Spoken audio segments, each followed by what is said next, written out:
Kekerasan terhadap perempuan kerap terjadi di berbagai ranah. Tak hanya di lingkungan kerja, kekerasan juga terjadi di ranah domestik atau rumah tangga. Laporan Komnas Perempuan menyebut kasus kekerasan terhadap perempuan meningkat terkait kasus kekerasan dalam rumah tangga. Inilah rekaman video penghinaan yang dilakukan dugaan pelecehan seksual. Women Crisis Center WCC Palembang menyebut perempuan yang menjadi korban. Dari catatan Lembaga Flower Aceh, kasus kekerasan perempuan dan anak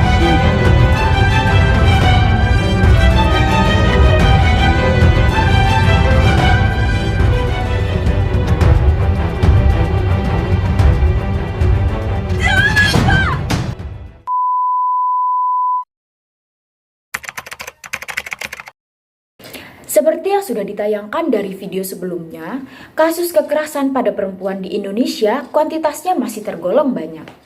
Diambil data dari Kementerian Pemberdayaan Perempuan dan Perlindungan Anak Republik Indonesia, pada tahun 2020 tercatat sekitar 17.575 kasus, kemudian mengalami peningkatan pada tahun 2021 mencapai sekitar 21.753 kasus. Dan data dari tanggal 1 Januari 2022 hingga sekarang mencapai 17.354 kasus.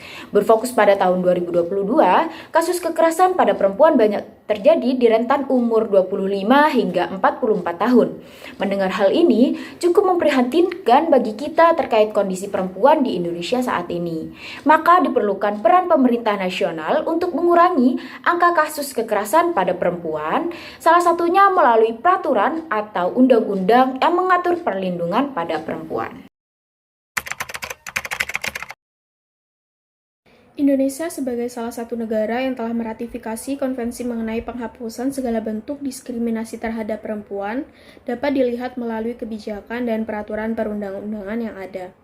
Di Indonesia sendiri secara substansi hukum terbatas telah mengatur mengenai perlindungan hukum terhadap perempuan yang dapat dilihat dari Kitab Undang-Undang Hukum Pidana atau KUHP. Pada pasal 351 sampai dengan pasal 356 KUHP mengatur mengenai unsur delik yang dapat menjerat pelakunya termasuk kategori pelaku tindak kekerasan yang sebagian hanya bersifat umum. Selain terdapat di KUHP, Indonesia telah mengesahkan sejumlah peraturan perundang-undangan diantaranya Undang-Undang Perkawinan, Undang-Undang Pornografi, Undang-Undang Penghapusan Kekerasan dalam Rumah Tangga, Undang-Undang Perlindungan Anak, dan Undang-Undang Informasi serta Teknologi. Dibandingkan menggunakan KUHP, pelaku kekerasan lebih banyak dijerat dengan aturan hukum khusus seperti yang diatur dalam undang-undang tersebut. Sebagai upaya perlindungan hukum represif dan pembaruan hukum melalui disahkannya Undang-Undang Nomor 23 Tahun 2004 mengenai penghapusan kekerasan dalam rumah tangga yang dinilai sangat berpihak terhadap perempuan. Berdasarkan undang-undang tersebut, tindak kekerasan pada perempuan tidak hanya mengacu pada kekerasan fisik, namun juga pada kekerasan lainnya seperti kekerasan emosional dan kekerasan seksual. RUU TPKS atau Rancangan Undang-Undang Tindak Pidana Kekerasan Seksual telah disahkan menjadi undang-undang sejak 12 April 2022. Undang-undang ini merupakan upaya negara untuk memberikan rasa aman, perlindungan, serta keadilan bagi korban tindak kekerasan seksual. Undang-undang ini berisi mengenai pencegahan, pemulihan korban, serta penanganan selama proses hukum berlangsung. Selain itu, Undang-Undang Perlindungan Perempuan juga tertulis pada Undang-Undang Nomor 39 Tahun 1999 tentang Hak Asasi Manusia pada pasal 1 ayat yang ketiga dan pasal 3 ayat yang ketiga yang menjelaskan tentang diskriminasi gender telah dilarang oleh hukum.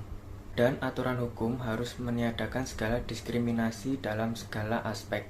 Ini berarti semua hal yang diatur dalam Undang-Undang Hak Asasi Manusia ini ditujukan kepada siapapun tanpa memandang apapun.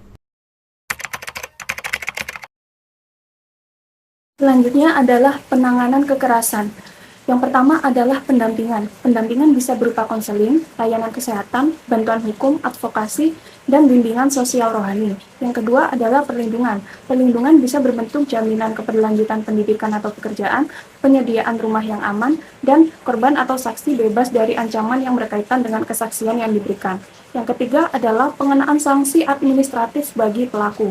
Sanksi terdiri dari 3 golongan, yaitu ringan, sedang, dan berat. Bentuk sanksi yang dijatuhkan dilakukan secara proporsional dan berkeadilan sesuai dengan rekomendasi satuan tugas.